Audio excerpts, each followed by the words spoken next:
Right then, welcome back. Whilst we wait for some vacuum gauges, I noticed on a ride out that my chain on my 2019 Tracer 900 GT was looking a bit, well, slack. Adjusted it up, went out, did about another 120, 140 mile, came back, and it was slack as a badger again. It was peeling away from the rear sprocket a little bit, not loads, but enough for me to go, do you know what, I've had enough, it needs changing.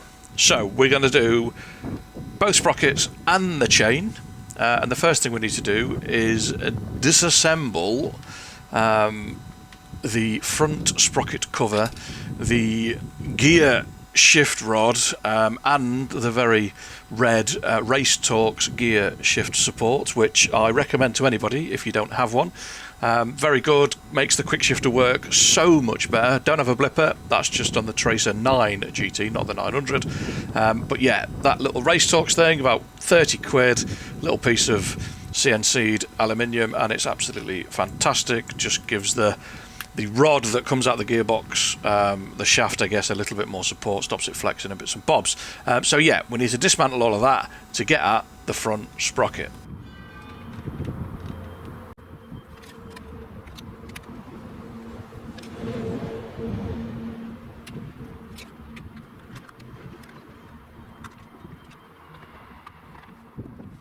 And there we go, done.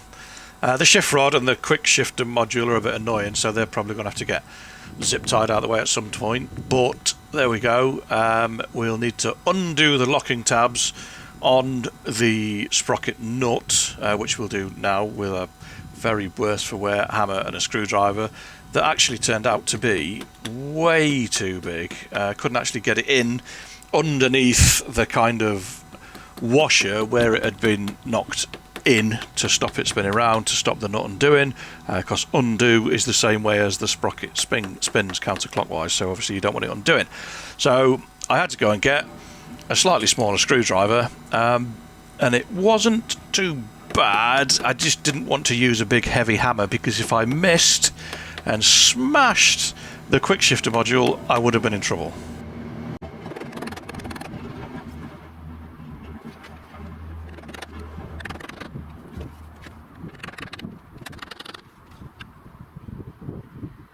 With that out of the way, I went and got the big impact, put my foot on the rear brake, and we proceeded to encourage the sprocket nut off. They can sometimes be an absolute pain in the backside, so I would highly recommend taking your time and seeing what works best. As for the chain, well, it was knackered. So we basically just ground it, we grinded it off. Grinded or ground, don't know. But anyway, we used the grinder and we chopped it off because, hey, why not? That's the fun way. And then we dragged it out and I'd looked at it and it was absolutely disgusting. It was not nice at all. Not good. In one little bit. Right, back wheel. That was the next job. Not the easiest thing in the world, I find, to take back wheels out. Normally there's a second pair of hands, but Mrs. Motto was busy doing other things, so by the time you've undone the axle bolt, you've moved the chain adjusters a little bit, you've done the rear caliper, because the rear caliper, it's easier to take it off, a couple of bolts, whip it out of the way, then you've got the caliper hanger, and I'm alright normally till we get to this bit, and then it just turns into an absolute calamity. I've left the box on for some reason, I don't know why, so I can't get to the back wheel to lift it up to support it, to pull the rear axle out, and it just ends up in me getting very frustrated and getting wound up. However, the centre stand makes it a lot easier. This one wasn't too bad. I've done a lot worse. And look at the state of that rear sprocket. It is manky. I've only been out about 4 times this year as well, and they were clean when they went away in the garage. Look at the state of them. I don't recommend winter riding for anybody. Next on the agenda, well, look at my dirty back wheel. Nice wheel though. I like the design, the spokes and everything else. Tried the little impact, did nothing. The little Makita just wouldn't do it. So we had to go and get the big boy. I don't normally recommend using impacts to get things off, but hey, it was cold, I was cold, and I suspected that at some point down the line this job was going to bite me. So I just used the big impact. Not all the way, just undid them, and then we got the little one back out and we whipped him off the rest of the way.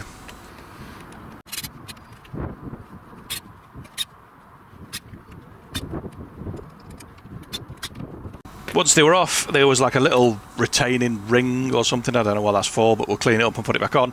And then just the manky sprocket and that back wheel.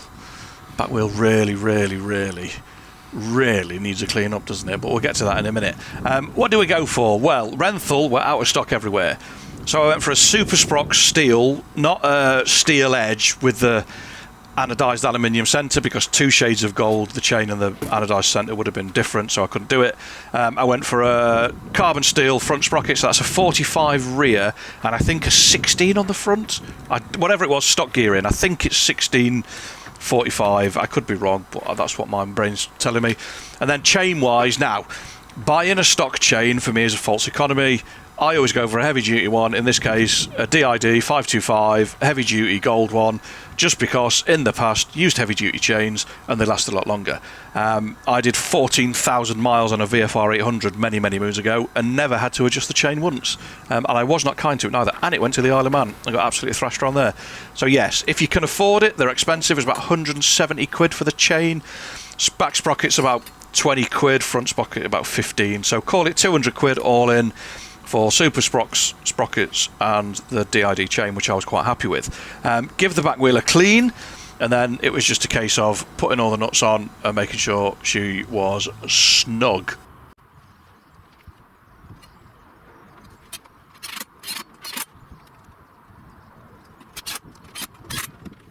Then it was time to torque them up, and the manual says, I think it's 58 foot-pounds, which is what, 80? I want to say 80 Newton meters.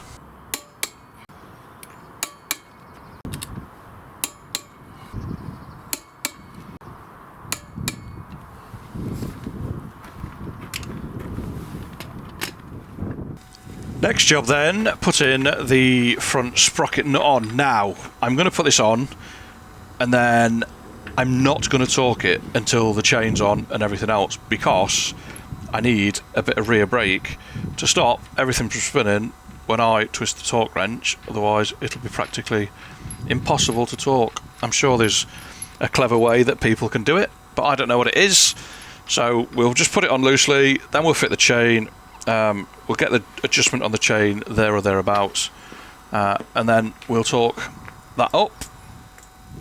Rear wheel, putting the rear wheel in. I hate this bit. Not for me. It's an absolute pain in the backside.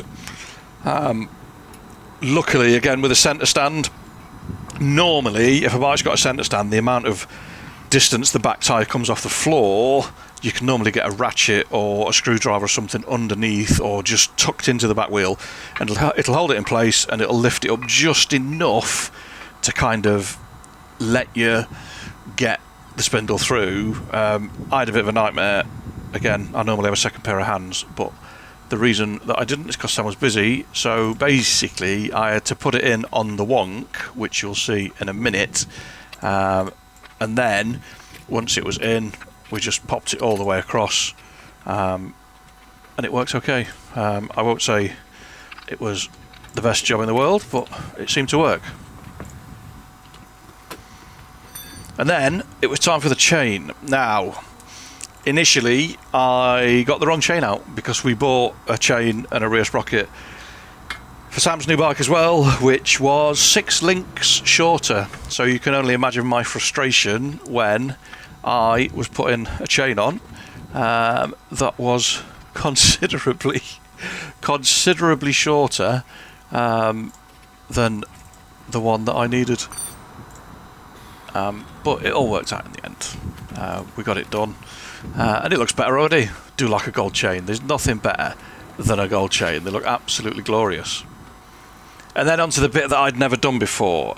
In the past, I've always used what I call a percussion chain tool. So you can grind the head of the rivet off, and then you get a little pin that knocks the rivet out, and then you get a kind of different pin that puts like I don't know, it like squashes the head of the bolt down under impact. It like almost like rivets it on, for the want of a better word. But yeah, it can be a bit of a pain in the backside. But I ended up with a new tool, which I'd never used. Yeah, the new chain tool used it's a riveting tool. It wasn't very much, 30 quid. The old one was sort of like 170 quid for a 525 and a 530 chain. This one, 30 quid. Same procedure. Put your X-rings or O-rings, whatever you've got, loads of grease on them, put them on the master link, push it through the back, and then grease up your other O-rings, put them on as well, and basically stick your front plate on and then squash it on, and hopefully the two pins on the master link come through the faceplate of the other side of the chain that you've put on, and you can squash them on.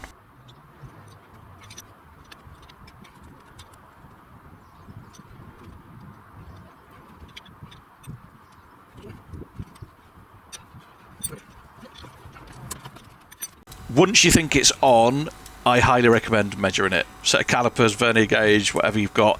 Probably not a tape measure, probably not going to be accurate enough. On the back of the box for the chain, it said no more than a 0.1 millimeters difference in the width. That was the maximum allowed, and you couldn't do it. It couldn't be any more than 0.05 of a millimetre thinner. I'm not quite sure where they came up with them measurements, because surely if you've got a vernier gauge or caliper that goes to 2 decimal points, 5.11 millimetres, you should be able to get it pretty accurate. In this case, I was very, very concerned of over-tightening it, because once it's over-tightened, then you're in a world of trouble. Once we were happy, and we were happy, we then had to rivet or flare the master link on, and again, I'd never really done this bit before, so there was a piece that went on the back to hold the back of the master link, and then there was another pin that went through, and then you basically tightened it up in the vain hope that you could get enough flare on the link, on the pin of the link, and again, it was a minimum of 0.25 millimeters and a maximum of 0.65 millimeters. Again, that was printed on the back of the box. I didn't take any pictures before I wanged it, I do apologise, but yeah, 0.25 to 0.65 millimeters was what the flare had to be. So I kept measuring and adjusting and doing bits and bobs in the vain hope that I was going to get it right. It took me a little while longer than I thought.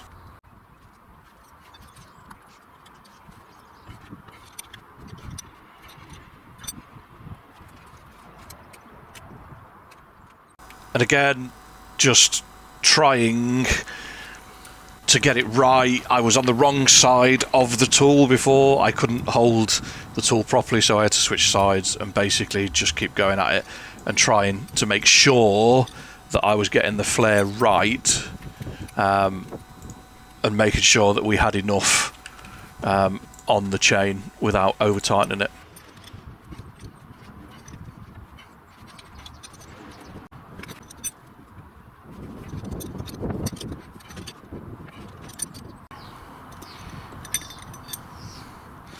Once we'd done that, it was a case of adjusting the chain up, and, well, again, tracers have this weird kind of thing where they need more slack than a normal chain.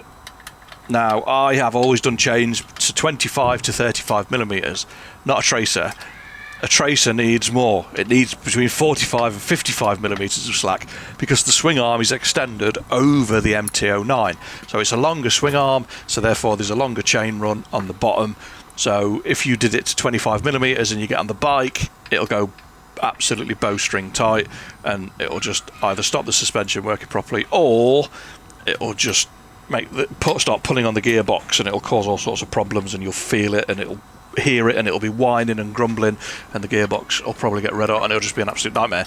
So yeah, it's just a case of mucking about with it until you get it exactly where you want it. It doesn't take a lot to adjust it. as we'll see right now, every little turn, look, you can see the chain. It's just bringing it up, bringing it up, and bringing it up.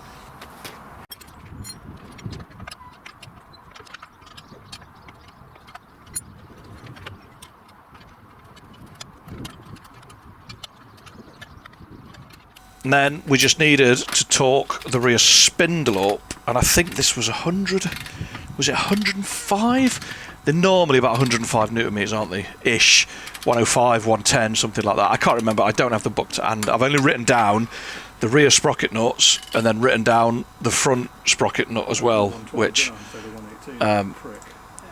we shall find out shortly. But yeah, drill the sprocket nut on with the impact and make sure that it's nice and tight, and then get the torque wrench out. And this was, looking at the book, it was 95 newton meters, 69 foot-pound.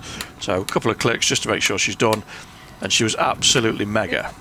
Then we just had to hammer the tabs down for the locking nut to make sure that it wouldn't move.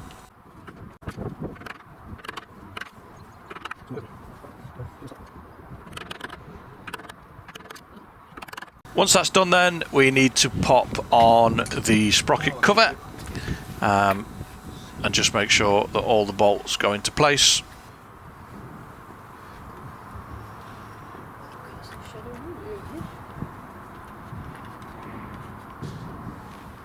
Next up is the gear shaft support.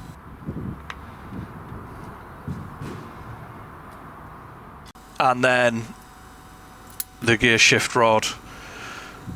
Make sure you take the nut out, otherwise it won't go on. Nice little trick that manufacturers have done there, just to keep it nice and safe, that even if it comes undone, the nut has to come all the way off for the gear lever, the gear shift rod or whatever, to fall off that splined rod. Very clever indeed.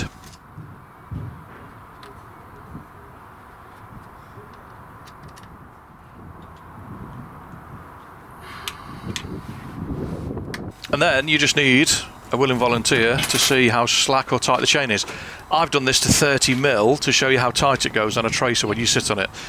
This is way too tight. Don't worry, I adjusted it up. I used a chain monkey laser to make sure it was perfectly aligned and bits and bobs. But look, you can see that that is quite tight. There's not a lot of movement in that. It would slacken off if I used it, but it wouldn't feel very nice for the first sort of 50-60 miles. Bit of unnecessary wear and tear on the chain. But yeah, done. Yeah, it looks loads better. No, it's not a show pony, it's not a garage queen, it gets used all the time, that's why it's dirty. But there she is, she's done. Thanks for watching, and fingers crossed, I'll see you next time.